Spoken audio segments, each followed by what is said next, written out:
Hi friends, welcome to Malarvanam. எல்லோரும் எப்படி இருக்கீங்க? ஹோப் எல்லோரும் நல்லா இருப்பீங்கன்னு நம்புகிறேன். நாங்களும் எல்லோரும் ரொம்ப ரொம்ப நல்லா இருக்கோங்க. ஸோ இந்த வீடியோ எப்போ எடுத்ததுன்னு ஃபஸ்ட்டு சொல்லிடுறேன். நம்ம பாஸ்ட் 2 வீக்ஸாக லீவில் இருந்தோம் இல்லையா? அப்போ லீவ் விட்டு அடுத்த நாள் எடுத்த வீடியோ இது ஆக்சுவலாக. நானும் எடிட் பண்ணணும்னு நினச்சேன். ஏதோ சம்திங் என்னை டவுன் ஆக்கிருச்சு. என்ன ஏதுன்னுலாம் எனக்கு தெரியல. ஆனால் என்னால் லாங் வீடியோ எடுக்கணும் அப்படின்ற எண்ணமே எனக்கு வரல. இந்த டைம்லலாம் பயங்கர பிஸியாக இருந்துச்சு. ஃபஸ்ட்டு 1 வீக் பார்த்திங்க அப்படின்னா அன்பிளான்டாக நிறைய ஒர்க் வந்துகிட்டே இருந்துச்சு. அதனால் வந்து திடீர்னு வெளில போகிறது அந்த மாதிரிலாம் இருந்ததுனால என்னால் வந்து வீடியோஸ் கரெக்டாக வந்து எடுக்க முடியல. எடுத்த வீடியோவும் எடிட் பண்ண முடியல. ஸோ அதனால் தெரியல அது ஏன் என்னன்னு சொல்லிட்டு பிளான் பண்ணாததுனாலன்னு வச்சுக்கோங்களேன். ஸோ அந்த மாதிரி ஆனதுனால எடுத்த வீடியோ எல்லாமே அப்படியே வந்து ஸ்டாப் பண்ணிட்டேன். ஸ்கூல் தொடங்குறதுக்கு நாள் தான் உட்காந்து வாய்ஸ் ஓவர் கொடுத்துட்ருக்கேன். இன்றைக்கி இந்த வீடியோ கண்டிப்பாக ரிலீஸ் ஆகிடுங்க. ஹாலிடேஸ் அப்படின்னா எத்தனை பேருக்கு இந்த மாதிரி விஷயங்கள்லாம் ஞாபகம் வரும்னு சொல்லுங்கள். லேட்டாக தூங்கலாம், லேட்டாக எந்திரிக்கலாம், நிறைய படம் பார்க்கலாம். சின்ன வயசில் சொல்கிறேன். நல்லா படம் பார்க்கலாம், பிடிச்சதெல்லாம் சாப்பிட்லாம். எங்கேயாவது வெளியில் அம்மா அப்பா கிளம்புறாங்க அப்படின்னா அவங்க கூடலாம் கிளம்பி போயிடலாம். இவ்வளோ நல்ல விஷயங்கள் நம்ம சின்ன பிள்ளையாக இருக்கும்போது நமக்கு வந்து ஞாபகம் இருந்திருக்கு. எனக்கெலாம் நல்லா ஞாபகம் இருக்குது. அந்த டைம்லாம் வந்து எங்கள் ஊர்லேருந்து எங்கள் சென்னையிலேருந்து எங்கள் அண்ணா எல்லோரும் வந்து எங்கள் வீட்டுக்கு வருவாங்க. அவங்க வந்துட்டுல போகும்போது எனக்கு ரொம்ப மனசு கஷ்டமாக இருக்கும். அப்போ என்னெல்லாம் நினப்பேன் தெரியுமா? இன்றைக்கி ஒரு நாள் அவங்க எப்படி போகாமல் இருந்துட்டால் நல்லாயிருக்கும்ல அப்படின்ட்டு. எப்படினாலும் அவங்க அந்த இடத்துக்கு போய் தான் ஆகணும், அவங்க ரிட்டர்ன் அவங்க ஊருக்கு போய் தான் ஆகணுன்றது அந்த வயசில் அது யோசிக்கவே தெரியாத வயசாக இருந்துச்சு. கூடவே இருந்தால் நல்லாயிருக்கும்ல அப்படின்னு சொல்லிட்டு இப்போ யோசித்து பார்த்தா அதெல்லாம் சிரிப்பாக வருது. எப்படிலாம் இருந்திருக்கும் அப்படின்னு சொல்லிட்டு. இப்போ நம்ம பிள்ளைங்களும் அப்படி தான் இருக்காங்கங்க. கண்டிப்பாக இங்கே இருக்கிற எல்லா பசங்களுமே பார்த்திங்க அப்படின்னா ஸ்கூல் லாஸ்ட் நாள் விட்டு வந்திருப்பாங்கல்ல, அன்னைக்கு கண்டிப்பாக சோகமாக தான் வந்திருப்பாங்க. என் 2 பசங்களுமே பார்த்திங்க அப்படின்னா இந்த மாதிரி லீவ் விடும்போதெல்லாம் கரெக்டாக வீட்டுக்கு வந்து அழுவாங்க. நான் I miss my teacher, I miss my friends அப்படின்னு சொல்லிட்டு. நான் சொல்லுவேன், இன்னும் 10 டேஸில் போய் பார்க்க போகிறேன் அப்படின்ட்டு. 10 டேஸ் அப்படின்றது எனக்கு தெரியும். ஆனால் அந்த சின்ன பசங்களுக்கு தெரியுமா அப்படின்னு கேட்டிங்க அப்படின்னா அவங்கள பொறுத்த வரைக்கும் அது ரொம்ப பெரிய கேப் அப்படின்னு சொல்லி நினைப்பாங்க. ஸோ அதை நானும் கடந்து வந்திருக்கேன். என் பசங்களும் அப்படியே தான் இருக்காங்க. யோசிக்கும்போது சிரிப்பாக இருக்குது. நம்மள மாதிரியே தான் இருக்குது நம்ம பசங்களும் அப்படின்னு சொல்லிட்டு. இப்போ யோசித்து பார்த்தா இந்த வீடியோவே எனக்கு வந்து நிறைய விஷயத்த வந்து சொல்லுது. அந்த வீடியோ எடுக்கும்போது பார்த்திங்க அப்படின்னா நாங்கள் எல்லாருமே வந்து ஒவ்வொரு ஸ்டேஜில் சிக்காக இருந்தோம். ஹஸ்பண்டுக்கு வந்து பயங்கரமாக காஃபு. சின்ன பையனுக்கு வந்து த்ரோட் இன்ஃபெக்ஷன் இருந்துச்சு. எனக்கு வந்து வயிறு பிரச்சனை இருந்துச்சு. ஸோ இது மாதிரி ஒவ்வொருத்தரும் ஒவ்வொரு சிக்கில் இருந்தோம் அந்த வீடியோ எடுத்த அன்னைக்கு ஆக்சுவலாக. ஸோ அதனால் அவங்க நைட்டு ஃபுல்லாக தூங்கவே இல்லை. ஸோ அதனால் காலையில் எழுந்திரிச்சி இந்த லெமன் ஹனி டீ போட்டு கொடுத்தோம் அப்படின்னா அவங்களுக்கு கொஞ்சம் நல்லாயிருக்கும்னு சொல்லிட்டு அவங்களுக்கு மட்டும்தான் அதை ரெடி பண்ணிகிட்டு இருந்தேன். நான் ரெடி பண்ணுற வரைக்குமே அவங்க எனக்கு அப்படின்னு நினச்சிட்டு இருந்திருக்காங்க. ரெடி பண்ணி அவங்கள்ட்ட கொடுத்ததுக்கப்புறம் தான் எனக்கா அப்படின்னாங்க. அவங்களுக்காக தான் போட்டேன். அந்த இடத்துல சைடில் ஒரு பாட்டில் இருக்குது பார்த்தீங்களா, அது வந்து விளக்கெண்ணெய். அது வந்து எனக்கு எடுத்து வச்சுருக்கேன். நான் என்ன பிளான் பண்ணேன்னா 25th பிளான் பண்ணியிருந்தேன் இல்லையா? ஸோ இந்த வீடியோ எடுத்தப்போ 23ன்னு நினைக்கிறேன்.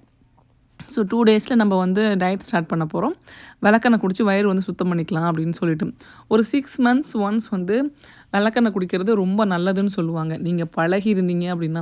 புதுசாக இந்த வயசுக்கு மேலே அதை பழக போகிறீங்க அப்படின்னா எனக்கு தெரியல, உங்கள் வீட்டில் பெரியவங்களை கேட்டுக்கோங்க. எங்கள் ஊர்லலாம் பார்த்தீங்க அப்படின்னா சின்ன வயசுலேருந்தே 6 months ஒன்ஸ் வந்து விளக்கெண்ணெய் கொடுத்துருவாங்க எங்களுக்கு. வயிறில் இருக்கிற வந்து ஏதாவது ஒரு அழுக்கு ஒதுக்குன்னு சொல்லுவாங்க, அதெல்லாம் வந்துடும் அப்படின்னு சொல்லிட்டு. ஸோ அதனால் அந்த மாதிரி எங்களுக்கு ஒரு பழக்கம். நான் வந்து டயட் ஸ்டார்ட் பண்ண போகிறேன் அப்படின்னா ஸ்டொமக்கை வந்து க்ளீன் பண்ணிக்கலாம் அப்படின்னு சொல்லிட்டு.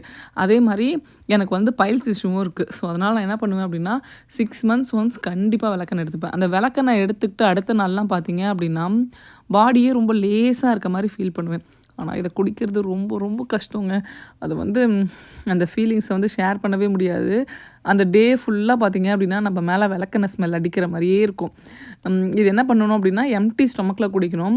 ஊர்லலாம் என்ன பண்ணுவாங்கன்னா சூரிய உதயத்துக்கு முன்னாடி குடிச்சிடணும் அப்படின்னு சொல்லுவாங்க. அப்போ தான் ஒரு 8 மணிக்குள்ளே வயிறு வந்து ஃப்ரீ ஆகிடும். அப்போ வந்து நீங்கள் அதுக்கப்புறமா ரசம் சாதம் சாப்பிட்டீங்க அப்படின்னா அரெஸ்ட் ஆகிடும்னு சொல்லுவாங்க. அதனால் வந்து எனக்கு சிரிப்பாக வருது இப்போ நான் பண்ணதெல்லாம் நினைக்கும்போது. எனக்கு அது கொஞ்சம் கஷ்டமாக தான் இருக்கும். பட் குடிச்சிருவேன். நான் வந்து பல்ல கடிச்சிட்டு குடிச்சிருவேன். பசங்களுக்கு தான் ஃபஸ்ட்டு வந்து வாயில் ஊற்றுவேன் எப்போயுமே. இந்த தடவை வந்து நான் மட்டும்தான் எடுத்துக்கிட்டேன். ஏன்னா அவங்க எல்லாருமே கொஞ்சம் சிக்காக இருக்காங்கல்ல, அதனால்.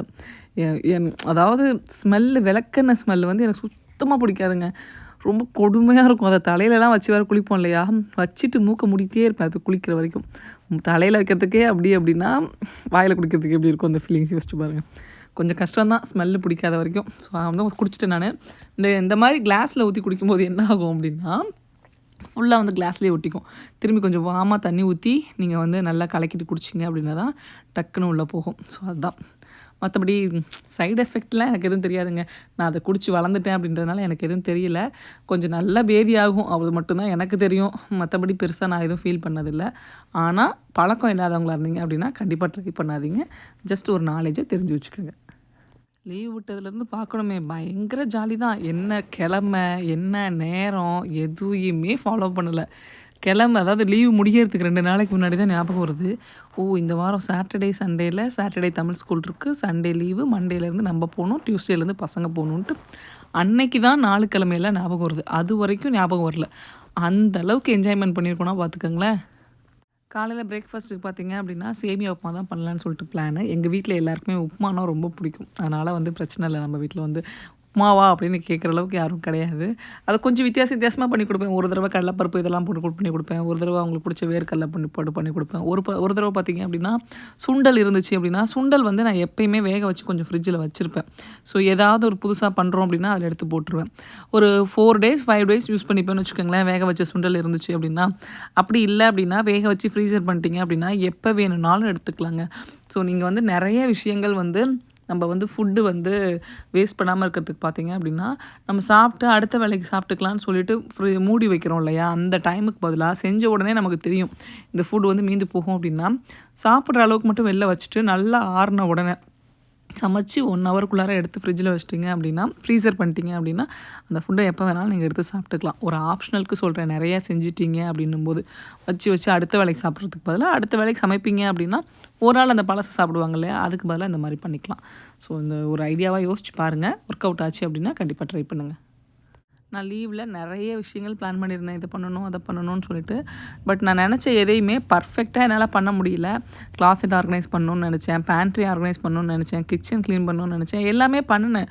கொஞ்சம் கொஞ்சமாக தான் என்னால் பண்ண முடிஞ்சுது. அதை ஒரு நீட்டாக நான் எதிர்பார்த்த மாதிரி பண்ண முடியல. எனக்கு ஒரே நாளில் எல்லாத்தையும் பண்ணியிருந்தேன் அப்படின்னா ஒரு சாட்டிஸ்ஃபேக்ஷன் வரும்ல, அப்பாடா வீடு க்ளீன் பண்ணிட்டோன்னு. அந்த சாட்டிஸ்ஃபேக்ஷனே இல்லை ஒவ்வொரு நாளும் ஒவ்வொன்று பண்ணதுனால. ஒவ்வொருத்தருக்கும் ஒவ்வொரு விஷயங்கள் இருக்கும். இந்த கொஷின் வந்து கொஞ்சம் லேட்டு தான். ஆனால் வந்து நம்ம வந்து யோசிப்போம், சரிங்களா? லாஸ்ட் இயர் 2024ல் நீங்கள் பண்ணதுலேயே இந்த விஷயம் என்னை ரொம்ப வந்து ஹாப்பியாக வச்சுருந்துச்சு, இதை நான் பண்ணதில் நான் ரொம்ப சந்தோஷப்படுறேன், இதை நான் வாங்கினதில் நான் ரொம்ப சந்தோஷப்படுறேன் அப்படின்ற மாதிரி ஏதாவது இருந்துச்சு அப்படின்னா கண்டிப்பாக கீழே கமெண்ட்ஸில் ஷேர் பண்ணுங்கள். நான் வந்து ரொம்ப ரொம்ப சந்தோஷப்பட்ட விஷயம் என்ன அப்படின்னா, லைசன்ஸ் வாங்கினது தான் நான் வந்து சொல்லுவேன். நான் வந்து கனவுல கூட நினச்சது கிடையாது, நான் கார் ஓட்டுவேன், நான் வந்து லைசன்ஸ் வாங்குவேன் அப்படின்னு சொல்லிட்டு.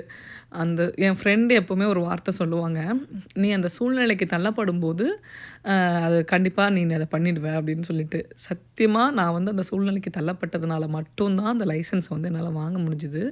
ஸோ அதை நான் நிறைய நேரம் நினப்பேன். இன்னமும் வந்து யாராவது வாங்காமல் இருந்தாங்கன்னா நான் வந்து போய் சொல்லுவேன், நானே ஓட்டிட்டேன், நீங்களாம் வண்டி ஓட்ட மாட்டிங்களா, தயவு செஞ்சு வாங்கிருங்க, கற்றுக்கங்க, நீங்களாம் முயற்சி எடுத்திங்கன்னா போதும் வந்துடுவீங்க அப்படின்னு சொல்லிட்டு. உண்மையாலுமே அப்படி தான். நான் வந்து ரொம்ப ரொம்ப ரொம்ப பயந்தேன் அது வண்டிக்கு வந்து. ஏன்னா எனக்கு சுத்தமாக ட்ராவல் பண்ணுறது அவ்வளோ ரொம்ப இஷ்டம் அப்படின்லாம் சத்தியமாக சொல்ல மாட்டேன். இவங்களுக்காக ஓகே அப்படின்னு சொல்லிட்டு கூட போகிற ஆள் தான் நான்.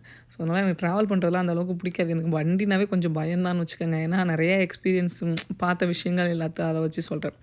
அது அப்படி இருக்கும்போது எனக்கு வந்து காலையில் இவங்க வந்து என்னை விட்டுட்டு என்னை கூட்டிகிட்டு வர்றது ரொம்ப கஷ்டமாக இருந்துச்சு அப்படின்றதுனால தான் அதை வந்து நான் ஸ்டார்ட் பண்ணேன். ஸோ அதனால் நான் லைசன்ஸ் வாங்கினது தான் எனக்கு வந்து பெருக்கறதுலே பெரிய பெரிய பெரிய சந்தோஷம் அப்படின்னு சொல்லி நான் சொல்லுவேன். ஸோ அதே மாதிரி இந்த மாதிரி அச்சீவ் பண்ணது தான் இல்லை, நமக்கு ஏதாவது ரொம்ப ஆசைப்பட்டு ஒரு பொருள் கூட வாங்கியிருப்போம் 2024ல், அந்த மாதிரி கூட இருந்திருக்கலாம். அதாவது அந்த மாதிரி ஏதாவது இருந்துச்சு அப்படின்னா கண்டிப்பாக கீழே கமெண்ட்ஸில் சொல்லுங்கள். அப்புறம் நம்ம வந்து இதுக்கு முன்னாடி ஒரு வீடியோவில் உங்களுக்கு பிடிச்ச 5 படம் பேர் சொல்லுங்கள் அப்படின்னு நிறைய பேர் நிறைய படங்கள் ஷேர் பண்ணியிருந்தீங்க. நான் அதில் வந்து 3 படம் மட்டும்தான் சொல்லியிருப்பேன். இந்த 2 படம் வந்து நான் சொல்லலை. மீதி 2 படத்தில் என்ன படமாக இருக்கும் அப்படின்னு சொல்லிட்டு யாராவது யோசிச்சிருக்கீங்களா? ரொம்ப ரொம்ப பிடிச்ச படம் அப்படின்னு சொல்லும்போது எனக்கு ரொம்ப வந்து இந்த ஃபேமிலி ஓரியன்டாக அந்த மாதிரி இருந்தால் எனக்கு ரொம்ப பிடிக்கும். எனக்கு சூரியவம்சம் படம் வந்து ரொம்ப ரொம்ப ரொம்ப பிடிக்கும். எத்தனை தடவை பார்த்தாலும் சலிக்காது. புதுசாக பார்க்குற மாதிரியே பார்த்துட்ருப்பேன். எனக்கு அவ்வளோ பிடிச்ச படம் அந்த சூரியவம்சம். அந்த பீரியடில் வந்த அந்த எல்லா படமுமே ரொம்ப ரொம்ப பிடிக்கும் எனக்கு. அதே மாதிரி பிடிச்ச டைரக்டர் அப்படின்னா KS ரவிக்குமார் சொல்லுவேன் நான். அதே மாதிரி மணிரத்னமும் சொல்லுவேன். எனக்கு KS ரவிக்குமார் படம் ஃபேமிலி ஓரியன்டாக வர எல்லா படங்களுமே ரொம்ப ரொம்ப ரொம்ப பிடிக்கும். அதுவும் சூரியவம்சம்லலாம் அந்த பாட்டு, அந்த நட்சத்திர ஜன்னலில் பாட்டில் அவங்க வந்து டக்கு டக்குன்னு வந்து முன்னேறுறது அதெல்லாம் பார்க்கும்போதுல பா வாழ்க்கை ரொம்ப ஈஸிடா. நம்ம கஷ்டப்பட்டோம் அப்படின்னா நம்ம கஷ்டப்பட ரெடியாக இருக்கோம் அப்படின்னா நமக்கு வாழ்க்கை ரொம்ப ஈஸி அப்படின்றத அந்த அந்த சின்ன வயசுலேயே அந்த படம் பார்க்கும்போதே நான் புரிஞ்சுக்கிட்டேன். அது ஒரு பாட்டில் அவங்க பணக்காரவங்கள ஆனாங்க அப்படின்னு எல்லாரும் நினைப்பாங்க. அவங்க பட்ட உழைப்பெல்லாம் காட்டியிருப்பாங்கல்ல, நான் அதை தான் ரொம்ப பார்ப்பேன். அப்போ ஓகே, நம்ம வந்து ஏதாவது ஒரு ஸ்டெப் எடுத்து முழு முயற்சியோடு நம்ம வந்து ஒரு வேலையில் ஈடுபட்டோம் அப்படின்னா கண்டிப்பாக நம்ம சக்ஸஸ் ஆகும்னு சொல்லிட்டு எனக்கு அப்போலேருந்தே தோணும். ஸோ அதனால் எனக்கு அந்த படம் ரொம்ப ரொம்ப பிடிக்கும். அந்த பாட்டு ரொம்ப பிடிக்கும். எனக்கு அது ஒரு மாதிரி எங்கள் 2 பேரோட கனெக்ட் ஆன படம் மாதிரி. நாங்கள் எல்லாம் கல்யாணம் ஆன புதுசில் பேசிப்போம். நம்ம 2 பேருக்கும் நாங்கள் வந்து லவ் மேரேஜ்ன்றது நிறைய பேருக்கு தெரிஞ்சிருக்கோம். நான் சேனல்லையுமே நிறைய தடவை சொல்லியிருக்கேன். அப்போ வந்து சொல்லுவோம், நம்ம 2 பேரும் எதுக்கு கல்யாணம் பண்ணி வச்சுருப்பாங்க, எதுக்கு ஓகே சொல்லியிருப்பாங்க. அந்த படத்தில் ஒரு டயலாக் வரும்ல, இது ஒரு உருப்படாத கழுதை, அது ஒரு உருப்படாத கழுதை, 2ம் சேர்ந்து உருப்படாம தான் போகுதுன்ட்டு. அப்படி நினச்சி பண்ணியிருப்பாங்களோ அப்படிலாம் வந்து கிண்டல் பண்ணி பேசிப்போம். சும்மா ஜாலியாக ஃபன்னாக சொல்கிறேன் அந்த மாதிரி. ஸோ அதனால் எனக்கு அந்த படம் நிறைய விஷயங்கள் அது ரொம்ப ரொம்ப பிடிக்கும். அப்புறம் அதில் நிறைய வர காமெடிஸ் எல்லாத்தையுமே வந்து எங்கள் கூட நாங்கள் கனெக்ட் பண்ணிப்போம்.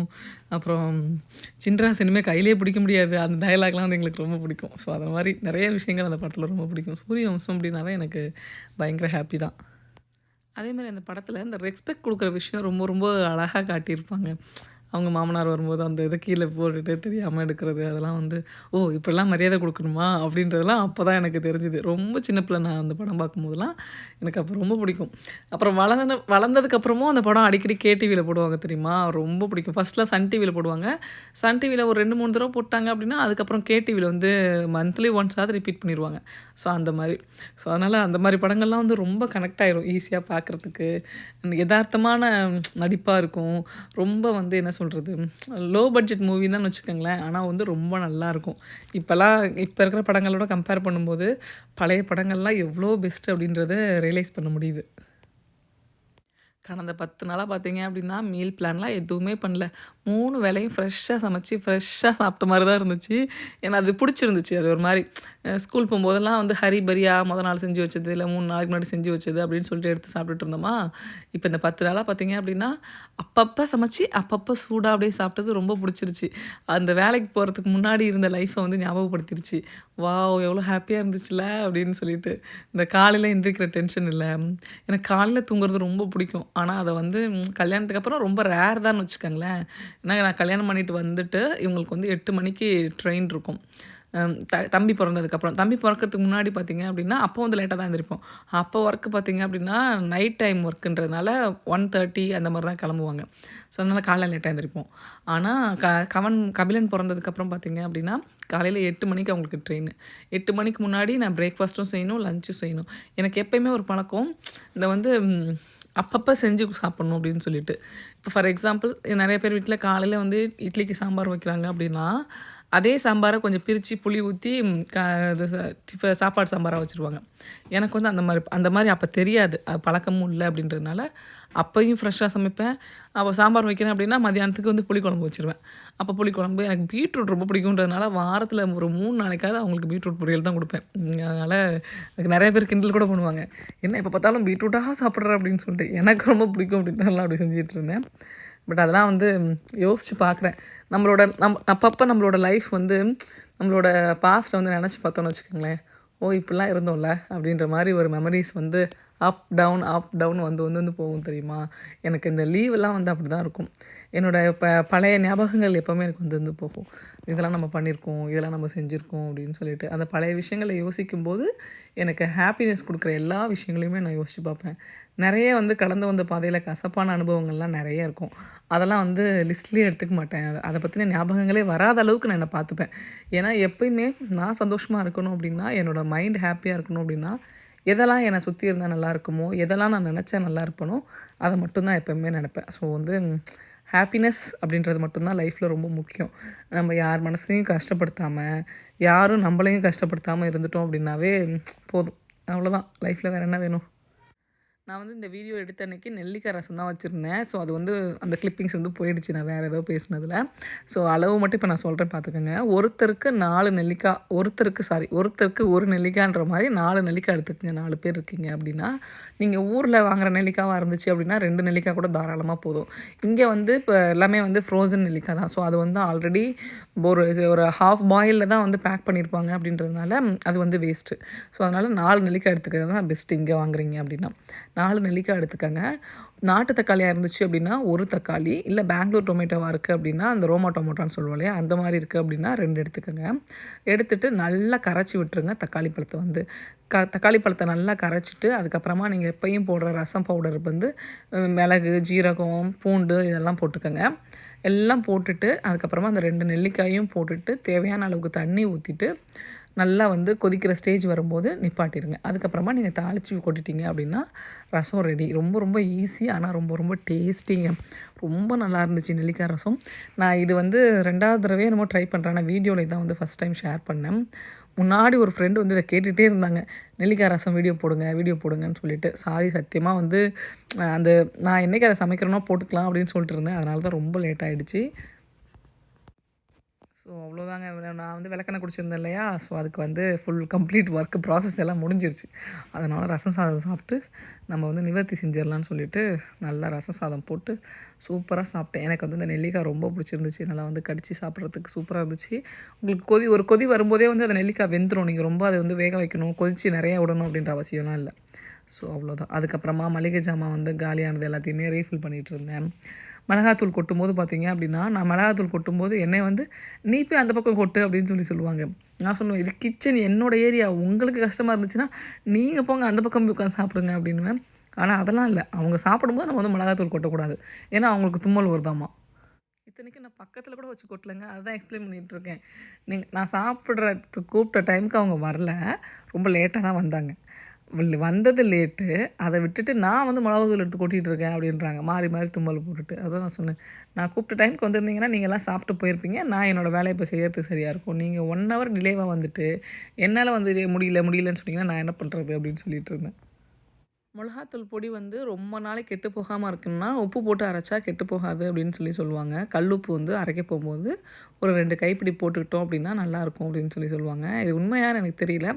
நீங்கள் யாராவது ட்ரை பண்ணியிருந்தீங்க அப்படின்னா கண்டிப்பாக எனக்கு கீழே கமெண்ட்ஸில் சொல்லுங்கள். ஏன்னா இந்த டைம் எனக்கு மிளகாத்தூள் கண்டிப்பாக ஊர்லேருந்து பார்சல் அனுப்பிவிட சொல்லணும். ஸோ அப்போ வந்துட்டு அவங்க ஓகேவா இருந்துச்சு அப்படின்னா அவங்கள அதே மாதிரி அரைக்க சொல்லலாம் அப்படின்னு சொல்லிட்டு.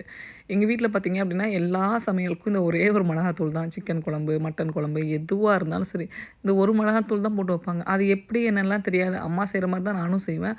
ஆனால் டேஸ்ட்டில் அம்மா சமையல் மாதிரி தான் வருதுன்னு வச்சுக்கோங்களேன். ஆனால் நிறைய பேர் சொல்கிற மாதிரி மசாலா எதுவும் பெருசாக நான் வந்து யூஸ் பண்ண மாட்டேன். இந்த மசாலா காலி ஆகிடுச்சு அப்படின்னா ஃப்ரெஷ்ஷாக வேணால் மசாலா அரைச்சி போட்டுப்பேன். அது கூட நானே வந்து பார்த்து ஏதாவது இந்த வீடியோஸ்லாம் பார்த்து ஏதாவது பார்த்து நானே ஃப்ரெஷ்ஷாக அரைச்சிப்பேன். இந்த கடையில் வாங்கணுன்றது ரொம்ப ரொம்ப ரேர். பல்க் குவான்டிட்டி சமையல் வருது அப்படின்னா என்கிட்ட மிளகாத்தூள் இல்லை அப்படின்னா கடையில் வந்து வாங்கிப்பேன். மற்றபடி பார்த்திங்க அப்படின்னா நான் வந்து நானே அரைச்சிப்பேன். வீட்டில் நானே ஃப்ரெஷ்ஷாக அரைச்சி போடுறதுல அது என்னமோ எனக்கு வாசனையும் டேஸ்ட்டும் நல்லா இருக்க மாதிரியே ஒரு ஃபீலாக இருக்கும். ஸோ அதனால் ஃப்ரெஷ் மிளகாத்தூள் தான் ஆல்வேஸ் பெஸ்ட் அப்படின்னு நினப்பேன். நாளையிலேருந்து திரும்பி ரொட்டீன் லைஃப் நினச்சாவே பயமாக இருக்குது. அந்த ரொட்டீனை மறந்துட்டேன். நான் வந்து ஆக்சுவலாக காலைல எந்திரிக்கிறது, லஞ்சு பேக் பண்ணுறது இதெல்லாம் சுத்தமாக மறந்துருச்சு. இன்றைக்கி நாளையிலேருந்து செய்யணும் அப்படின்னு நினைக்கும் போதே கொஞ்சம் வந்து பக்குன்னு இருக்குது. ஐயோ எப்பட்றா அப்படின்ட்டு ஒரு வாரம் ஒரு மாதிரி இருக்கும். அதுக்கப்புறம் திரும்பி பழகிடும் அப்படின்றது தெரியுது. பட் இருந்தாலும் கொஞ்சம் கஷ்டமாக தான் இருக்குது. அதுக்கப்புறம் நிறைய பேர் வந்து ராகுகால பூஜை பண்ணலையா, ஏன் இப்போ பண்ணலை அப்படின்னு கேட்டிருந்தீங்க. பண்ணக்கூடாது அப்படின்லாம் ஒன்றும் இல்லைங்க. ஃப்ரைடே பண்ணிகிட்டு இருந்தேன்னா ஸ்கூல் ஸ்டார்ட் ஆனதுக்கப்புறம் 11 அப்படின்றது எனக்கு வந்து அன்டைம் தான். நான் வந்து வர முடியாது ஸ்கூல்லேருந்து வந்துட்டு வீட்டுக்கு வந்து ஏற்றிட்டு போக முடியாது. ஸோ அதனால் வந்து இது பண்ணுறதில்ல. ஆனால் டியூஸ்டே வந்து கண்டிப்பாக ஏற்றலாம். எனக்கு வந்து டியூஸ்டே வந்து எப்படின்னா நான் மறந்து போயிடுவேன். ஒரு வாரம் ஏற்றுவேன், அடுத்த வாரம் மறந்துடுவேன். இந்த வாரம் கண்டிப்பாக செஞ்சிடணும்னு சொல்லிட்டு தான் இந்த டே அன்றைக்கி ஸ்டார்ட் பண்ணேன். அதுக்கு அடுத்த வாரம் டியூஸ்டே பார்த்திங்க அப்படின்னா ராகு காலம் வந்து இங்கே வந்து முடிஞ்ச டைம் பார்த்திங்க அப்படின்னா 2:55 என்னமோ முடிஞ்சிருச்சு. எனக்கு 3:30 என்னமோ ஞாபகம் வந்துச்சு. ஐயோ இன்றைக்கி ராகுகால விளக்கு ஏற்றணுமே அப்படின்னு சொல்லிட்டு. டியூஸ்டேஸில் மட்டும் என்னால் தெரியலை. ஒரு வாரம் ஏற்றினேன் அப்படின்னா ஒரு வாரம் மறந்துடுறேன். அலாரம் வச்சா கூட நான் வந்து அன்னைக்குன்னு பார்த்து தூங்கிடுவேன். ஏதாவது இது மாதிரி ஆகிடுது. ஸோ அதனால் டியூஸ்டேஸில் வந்து என்னால் கண்டினியூ பண்ண முடியல. மேபி ஃப்யூச்சரில் வந்து நான் ட்ரை பண்ணுறேன். கண்டிப்பாக வந்துட்டு பண்ணணும் அப்படின்னு சொல்லிட்டு ஒவ்வொரு தடவையும் மைண்டுக்கு சொல்லிட்டு தான் இருக்கேன் பண்ணணும் அப்படின்னு சொல்லிட்டு பட் பண்ண முடியல. நல்லா எண்ணெய் வச்சு குளிச்சுட்டு வந்துட்டேன். ஸோ டைமுக்கு போயிட்டு விளக்கு ஏற்றிடலாம் அப்படின்னு சொல்லிட்டு இன்றைக்கி வந்து ராகுகால பூஜை டியூஸ்டேயில் ஏற்றினேன். டியூஸ்டே டைமிங் பார்த்திங்க அப்படின்னா சம்மர் டைமில் வந்து 4 to 5 அந்த மாதிரி வருது. இந்த வின்டர் டைமில் பார்த்திங்க அப்படின்னா 2 3ன்னு நினைக்கிறேன்.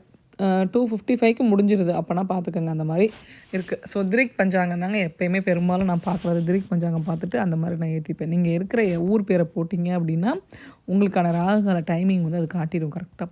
ஸோ அதுதான் அந்த மாதிரி பார்த்து பண்ணிப்பேன். எப்போ விளக்கேற்றினாலும் சரி மனசு அப்படியே வந்து ஒரு மாதிரி அமைதியாக காமாக இருக்கும். எதுவும் இது வேணும் அது வேணும்னு நிறைய நேரம் மனசில் நினைப்போம். அந்த விளக்கேற்றும் போது அப்படியே மனசு வந்து அந்த விளக்கு நல்லபடியாக எரியணும். அது ஒரு மொட்டு மாதிரி எரியும் இல்லைங்களா, அதை பார்த்துக்கிட்டே இருக்கணும் போல் இருக்கும். அவ்வளோதான். அந்த ஒரு நிமிஷம் விளக்கேற்றி சாமி கும்பிடும்போது மனசில் இருக்கிறது.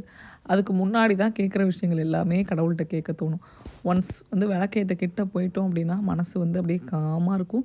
இது வேணும் அது வேணும் இது பண்ணணும் அது பண்ணணும்னு எதுவுமே மனசு நினைக்காது. ஜஸ்ட் விளக்கேற்றிட்டு எல்லோரும் நல்லா இருக்கணும் அப்படின்றது மட்டும்தான் தோணும். அதனால தான் எப்போயுமே நான் சொல்லுவேன், நல்லாயிருப்போம் எல்லோரும் நல்லாயிருப்போம், எங்கேயும் எப்போயும் எல்லோரும் நல்லாயிருப்போங்க. அடுத்தது பேக் பண்ண ஸ்டார்ட் பண்ணிட்டேங்க. வீட்டில் நிறைய வாழைப்பழம் இருக்குது. ஸோ பனானா ப்ரெட்டு கொஞ்சம் நைட்டு டின்னருக்கு பார்த்தீங்க அப்படின்னா வாஃபிள் செஞ்சு வைக்கலான்ட்டு சொல்லிட்டு பிளானு. ஸோ நான் வந்து ரேஷியோ வந்து சொல்கிறேன். ரேஷியோ என்னென்னு பார்த்தீங்க அப்படின்னா 3 வாழைப்பழத்துக்கு 1 கப்பு வந்து ஃப்ளார். இதுதான் ரேஷியோ. நான் வந்து 6 வாழைப்பழம் எடுத்திருக்கேன். 2 கப்பு வந்து ஃப்ளார் எடுத்திருக்கேன். ஸோ அதை வந்து ஃபஸ்ட்டு வந்து வாழைப்பழத்தை நல்லா மசிச்சு விட்டுடலாம். அதுக்கப்புறமா 2 முட்டை, 1 கப்புக்கு 1 முட்டை. நான் 2 கப்பு மாவு எடுத்திருக்கேன், அதனால் 2 முட்டை போட்டுக்கிறேன். அதுக்கப்புறம் சுகரும் அப்படி தான். 1 கப்பு மாவு அப்படின்னா 1/2 கப்பு சுகர். நான் வந்து 1 கப்பு ஃபுல்லாக சுகர் எடுத்துக்கிட்டேன் 2 கப்பு எடுத்ததுனால. அப்புறம் பேக்கிங் பவுடர் பார்த்திங்க அப்படின்னா 2 டீஸ்பூனு. பேக்கிங் பவுடர் பார்த்திங்க அப்படின்னா 2 டீஸ்பூன். பேக்கிங் சோடா வந்து 1 டீஸ்பூன் போட்டுக்கணும். இதான் ரேஷியோ. அதுக்கப்புறமா கொஞ்சமாக வெனிலா எக்ஸ்ட்ராக்ட், கொஞ்சம் சால்ட்டு, அவ்வளோதான். அப்புறம் வேறு எதுவும் இல்லை. நல்லா போட்டு ஆயில் வந்து போடணும். 1/2 கப்பு வந்து ஆயில் இல்லைனா பட்டர் போடணும். நான் ஆயிலே போட்டுக்கிட்டேன், பட்டர் வேண்டாம் அப்படின்னு சொல்லிட்டு. அவ்வளோதான். இதெல்லாம் போட்டுட்டு நல்லா மிக்ஸ் பண்ணிங்க அப்படின்னா சூப்பராக வந்துடும். அந்த பனானா வந்து ரொம்ப வந்து மசிக்கக்கூடாது. அப்படியே கொஞ்சம் கொஞ்சம் தெரிகிற மாதிரி இருக்கணும். அப்போ தான் வந்து பனானா ப்ரெட் கொஞ்சம் நல்லாயிருக்கும் அப்படின்னு சொல்லுவாங்க. அவ்வளோதான். இதெல்லாம் நான் வீட்டில் செஞ்சு வச்சிட்டோன்னு வச்சுக்கோங்களேன், போகிற போக்கில் காலியாகிடும். கப் கேக்கு, மஃபின்னு, பனானா ப்ரெட்டு இதுக்கெல்லாம் வந்து சாப்பிட வாங்க அப்படின்னு சொல்லி நான் கூப்பிடணுன்ற அவசியமே இல்லை. அப்பப்போ வந்து அப்படியே போகும்போது ஒரு வாய் வரும்போது ஒரு வாய் சாப்பிட்டு காலி பண்ணிடுவாங்க. ஆனால் இதுவே நம்ம வந்து சாப்பாடு சமைச்சு வச்சுட்டு நான் கூப்பிட்டேன்னு வச்சுக்கோங்க, 4 தடவை கூப்பிட்டா தான் 5ஆவது தடவை வருவாங்க. ஸோ அந்த மாதிரி பண்ணுவாங்க இந்த வீட்டில். உங்கள்கிட்ட வீட் ஃப்ளார் இருந்துச்சுன்னா வீட் ஃப்ளார்லேயும் பண்ணிக்கலாம், இல்லைனா ஆல் பர்பஸ் ஃப்ளார்லேயும் பண்ணிக்கலாம். ஒன்ஸ் இன் அ வயல் சாப்பிட்றீங்க, ரொம்ப ரேராக தான் சாப்பிட்றீங்க அப்படின்னா ஆல் பர்பஸ் ஃப்ளார் ஓகே தான். ரொம்ப நீங்கள் வந்து ஹெல்த் கான்ஷியஸாக இருக்கீங்க அப்படின்னா கண்டிப்பாக வந்துட்டு வீட் ஃப்ளார் சேர்த்துக்கோங்க. நான் வந்து இன்றைக்கி ஆல் பர்பஸ் ஃப்ளார் தான் சேர்த்தேன். ஸோ நல்லா போட்டு மிக்ஸ் பண்ணிடணும். அவ்வளோதாங்க. நல்லா கிளறி எடுத்துட்டிங்க அப்படின்னா சூப்பராக வந்து ரெடி ஆகிடும். இது வேகிறதுக்கு மட்டும் கொஞ்சம் டைம் ஆகும். இது கிட்டத்தட்ட பார்த்திங்க அப்படின்னா 45 to 50 மினிட்ஸ் ஆகும் அது வெந்து எடுக்கிறதுக்கு. கொஞ்சம் அவனை பொறுத்தும் மாறும். புது அவனாக இருந்துச்சு அப்படின்னா உங்களுக்கு வந்து நீங்கள் ஹீட் கொஞ்சம் அதிகமாக வச்சுட்டு அந்த மாதிரியும் பண்ணலாம். பட் இல்லை அப்படின்னா 360ல் வச்சுட்டு நீங்கள் வந்து 40 to 45 மினிட்ஸ் வச்சிங்க அப்படின்னா தான் சரியாக இருக்குங்க. நல்லாவே ஃபேஸில் டிஃப்ரென்ஸ் பார்க்குறேன். இப்போ சுகர் சாப்பிடாமல் இருக்கும்போது இந்த வீடியோ பார்க்கும்போது இப்போ நான் இருக்கிறதுக்கும் பார்த்தீங்க அப்படின்னா ஃபேஸ் வந்து நல்லாவே வந்து டிஃப்ரென்ஸ் ஆகிருக்கு. அந்த சுகர் சாப்பிடாமல் இருக்கும்போது நமக்கு சைடில் இருக்கிற கன்னம்லாம் வத்தும்னு சொல்லுவாங்க தெரியுமா, டபுள் சின்லாம், அந்த மாதிரி கொஞ்சமாக டிஃப்ரென்ஸ் நான் நோட் பண்ணுறேன். இப்போலாம் முழுக்க தூக்கத்துலேயும் சரி, நடக்கும்போதும் சரி, தூக்கத்தில் எழுப்பி என்ன வேணும்னு சொல்லி கேட்டிங்கன்னா கூட நான் வந்து வெயிட்டை குறைக்கணும் அப்படின்னு தான் சொல்லுவேன். ஏன்னா அந்தளவுக்கு வெயிட்டை குறைக்கணும் அப்படின்றதுல ரொம்ப வந்து கான்ஷியஸ் அதிகமாகிடுச்சு. ஸோ வெயிட் குறைக்கணும் அப்படின்னும் போது அது ஆரோக்கியமாக தான் குறைக்கணுன்றதுல ரொம்ப தெளிவாக இருக்கேங்க. நிறைய கமெண்ட்ஸ் எது எப்படி வந்தாலும் சரி, நான் எடுத்திருக்க ஸ்டெப் எனக்காக அப்படின்றதுனால தான். நீங்கள் யார் என்ன டயட் ஃபாலோ பண்ணாலும் சரி, ஒருத்தருக்கு ஒருத்தர் மோட்டிவேட் பண்ணும்போது நம்மளால் அதை செய்ய முடியும் அப்படின்றதுக்காக தான் வந்து நான் வந்து வீடியோஸ்லேயே போட்டேன். நிறைய பேர் வந்து நீங்கள் பண்ணுறதை ஏன் வீடியோவில் போடுறீங்க, நீங்கள் தனியாக பண்ணிக்க வேண்டியதானே அப்படின்னு சொல்லி கேட்டுருந்தீங்க. அப்படி கிடையாது. என்னை பார்த்து பண்ணாலும் என்னை பார்க்காம பண்ணாலும் சரி, நம்ம ஒருத்தருக்கு ஒருத்தர் பேசுகிறதுக்கு ஒரு விஷயம் இருக்குது. நானும் பண்ணியிருக்கேன், எனக்கும் வெயிட் குறைஞ்சிருக்குன்னு சொல்லும்போது ஹாப்பியாக இருக்குது அந்த விஷயங்களை ஷேர் பண்ணும்போது. எனக்கு ஸ்டில் இப்போ வரைக்கும் ஒரு கமெண்ட் வந்து அப்படியே கண்ணு முன்னாடி நிற்கிது. எனக்கு வந்து நான் 71 கேஜி இருந்தேன். சுகர் சாப்பிடாம இருந்து இப்போ 51 ஆயிட்டேன் அப்படின்றது, இப்போ வரைக்கும் நானும் அதை செய்யணும், நானும் அதை பண்ணணும். எனக்கும் அந்த மாரி கிட்டத்தட்ட வந்து 20 கிலோ குறைக்கணும், 13 கிலோ குறைக்கணும் அப்படின்ற ஆசை வந்திருக்கு. ஸோ அந்த மாரி விஷயத்துக்காக தான் நான் வந்து நம்ம வீடியோவில் வந்து ஷேர் பண்ணுறது. ஸோ நம்ம சேர்ந்து பயணிப்போம்னு சொன்னது அதுக்காக தான். நம்ம டயட் இருக்கோன்றதுக்காக வீட்டில் இருக்க பசங்க அவங்கெல்லாம் வந்து நம்ம வந்து ரொம்ப டார்ச்சர் பண்ண முடியாது. கொஞ்சம் ஹெல்த்தியாக கொடுத்துக்கலாம். அப்பப்போ இது ஹெல்த்தியாக இதை சாப்பிடு, அதை தரேன் அப்படின்னு சொல்லி டைமை வந்து மாற்றி மாற்றி நம்ம தான் வந்து கொடுத்துக்கணும் பசங்களுக்கு. அடுத்து டின்னருக்கு பார்த்தீங்க அப்படின்னா, பசங்களுக்கு வந்து வாஃபிள் பண்ண ரெடி பண்ணிட்டேன். வாஃபிள் வந்து கம்ப்ளீட் ஹெல்த்தியாக தாங்க நான் வந்து கொடுப்பேன். ஃபுல்லாக பட்டர் பார்த்தீங்க அப்படின்னா எடுத்துப்பேன். எண்ணெய் சேர்க்க மாட்டேன். பட்டரு, வாழைப்பழம், நட்ஸு, வால்நட்டு பவுடராக இருக்கட்டும், இல்லை அப்படின்னா பாதாம் பவுடர் அந்த மாதிரி ஏதாவது ஒரு நட்ஸ் பவுடர் வந்து கொஞ்சம் பாதி சேர்த்துப்பேன்.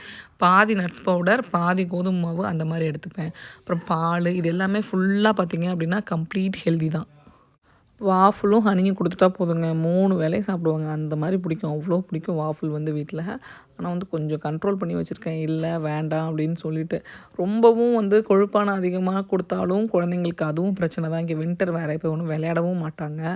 மந்துன்னு இருக்கும் வயிறு மந்துன்னு இருந்துச்சு அப்படின்னா ஆக்டிவிட்டி எதுவும் பெருசாக அவங்கள்ட்ட இருக்காதுன்னு சொல்லிட்டு இது ரொம்ப நாளைக்கு அப்புறம் இப்போ நான் செஞ்சு கொடுத்தேன். இந்த 10 நாளில் அன்றைக்கி ஒரு நாள் தான் வந்து வாஃபிளும் செஞ்சது. அதுக்கப்புறம்லாம் செய்யவே இல்லை. நம்ம செய்யக்கூடாதுன்னு சொல்கிற விஷயங்கள பசங்க செய்கிறாங்க அப்படின்னா, ஒரு விஷயம் யோசிச்சிருக்கீங்களா? நம்மளாலேயும் வந்து செய்யக்கூடாதுன்னு நினைக்கிற விஷயங்கள செய்யாமல் இருக்க முடியல. நம்ம வயசுக்கு நம்மளாலேயே முடியல அப்படின்னும்போது, பசங்களும் அப்படி தானே இருப்பாங்க அப்படின்னு சொல்லிட்டு மனசுக்கு ஆறுதல் பண்ணிப்பேன். ஆனால் ஒரு சில நேரம் தோணும், நம்மளை ஸ்ட்ரிக்டாக யாரும் ஃபாலோ பண்ணுறதில்ல, நம்மளை ஸ்ட்ரிக்டாக யாரும் வந்து மானிட்டர் பண்ணுறதில்ல. நம்ம வந்து பசங்களை வந்து ஸ்ட்ரிக்டாக பார்க்குறோம்ல, அவங்க கேட்டால் என்ன? நம்மளை யாரும் ஃபாலோ பண்ணி, நீ தான் செய்ய மாட்டேன்னு சொன்னீங்க, இப்போ ஏன் இதை செய்கிறேன்னு சொல்லிட்டு கேட்க ஆள் கிடையாது. ஆனால் பசங்களுக்கு நம்ம இருக்கோம், அவங்க அதை செய்யக்கூடாதுன்னு சொல்லிட்டு எனக்கு அடிக்கடி மைண்டு தோணும். உங்களுக்கும் அதே மாதிரி தோணுமா? இல்லை அந்த மாதிரி இருந்துச்சு அப்படின்னா, அந்த சுச்சுவேஷனை எப்படி ஹேண்டில் பண்ணலாம் அப்படின்னு சொல்லிட்டு எனக்கு கீழே கமெண்ட்ஸில் சொல்லுங்கள். ஒரு பக்கம் எல்லா வேலையும் முடிஞ்சிருச்சு, இன்னொரு பக்கம் க்ளீனிங்கும் முடிச்சிட்டேன். எல்லாத்தையும் முடிச்சுட்டு இந்த கிச்சனை க்ளீனாக பார்க்கும்போது ஒரு சந்தோஷம் இருக்கும்ல, அது அளவே இல்லைங்க நிஜமாலுமே. நமக்கு பிடிச்ச கலர்னு நிறைய கலர் இருக்கும். அதில் ஒவ்வொரு கலரையும் நம்ம ஏதாவது ஒரு விஷயத்து கூட கனெக்ட் பண்ணிப்போம். இப்போ வந்து ப்ளூ அப்படின்னா காமாக இருக்கும் அப்படின்னு சொல்லுவாங்க. ரெட் அப்படின்னா வந்து ரொம்ப உக்கிரமாக சாமி கூட அந்த மாதிரி கம்பேர் பண்ணிப்பாங்க. நீங்கள் இதெல்லாம் பிலீவ் பண்ணுறீங்களா அப்படின்னு சொல்லிட்டு எனக்கு சொல்லுங்கள். ஏன்னா நான் நிறைய தடவை பார்த்துருக்கேன். ஸ்கூலில் வந்து பார்த்தீங்க அப்படின்னா ப்ளூ கலர் போட்டுட்டு போனாவே வந்து அந்த டேவே நல்லாயிருக்கும் அப்படின்னு சொல்லி எல்லோரும் பெரும்பாலும் ப்ளூ தான் வந்து போட்டு வருவாங்க அடிக்கடி வந்துட்டு. அதுக்கு சொல்லுவாங்க, நம்ம ஸ்கூலில் வேலை பார்க்கும்போது நம்ம வந்து காமாக இருக்கணும் அப்படின்னா ப்ளூ கலர் தான் அப்படின்னு சொல்லுவாங்க. ஸோ உங்களோட ஃபேவரட் கலர் என்ன? நீங்கள் அந்த மாதிரி கலரை ஏதாவது ஒரு எமோஷனோட கனெக்ட் பண்ணுவீங்க அப்படின்னா கண்டிப்பாக எனக்கு கீழே கமெண்ட்ஸில் சொல்லுங்கள். நான் அந்த மாதிரி பெருசாக எந்த கலரையும் வந்து என்னோடய எமோஷன்ஸோடு கனெக்ட் பண்ணது கிடையாது. எனக்கு எல்லா கலருமே ரொம்ப பிடிக்கும். ஒரு சில டைமில் பார்த்தீங்க அப்படின்னா பிங்க் ரொம்ப பிடிக்கும். ஒரு சில டைம் பார்த்தீங்கன்னா பிளாக் ரொம்ப ரொம்ப பிடிக்கும். அப்போ தான் யோசித்தேன் நான், நமக்கு எல்லா கலருமே பிடிச்சிருக்குல்ல, இந்த கலர் தான் அப்படிலாம் இல்லை அப்படின்னு சொல்லிட்டு. இந்த பனானா கேக் செய்யும்போது மட்டுங்க ஒரு விஷயம் நோட் பண்ணி பாருங்கள், ஒரு பொறுமையே இருக்காது. அதை அவன்லேருந்து எடுத்ததுக்கப்புறம் அட்லீஸ்ட் ஒரு 15 மினிட்ஸாவது அது இருக்கணும். அப்போ தான் வந்து அது கொஞ்சம் நல்லாயிருக்கும். ஆனால் அது பொறுமையே இருக்காது. எடுத்த உடனே அதை கொட்டிட்டு உடனே கட் பண்ணணும் அப்படின்னு சொல்லி தான் தோணும். எனக்கு மட்டும்தான் இப்படி இருக்கா, இல்லை உங்களுக்கும் அப்படி தான் இருந்துச்சு அப்படின்னா கீழே ஒரு தம்ஸ் அப் கொடுங்க. ஹோப் இந்த வீடியோ உங்கள் எல்லாருக்கும் பிடிச்சிருக்குன்னு நினைக்கிறேன். பிடிச்சிருந்துச்சு அப்படின்னா நம்ம சேனலை மறக்காமல் லைக் பண்ணி, ஷேர் பண்ணி, சப்ஸ்கிரைப் பண்ணுங்கள். அடுத்து என்ன மாதிரி வீடியோஸ் வேணும் அப்படின்றத எனக்கு கீழே கமெண்ட் செக்ஷனில் சொல்லுங்கள். தேங்க்ஸ் ஃபார் வாட்சிங்.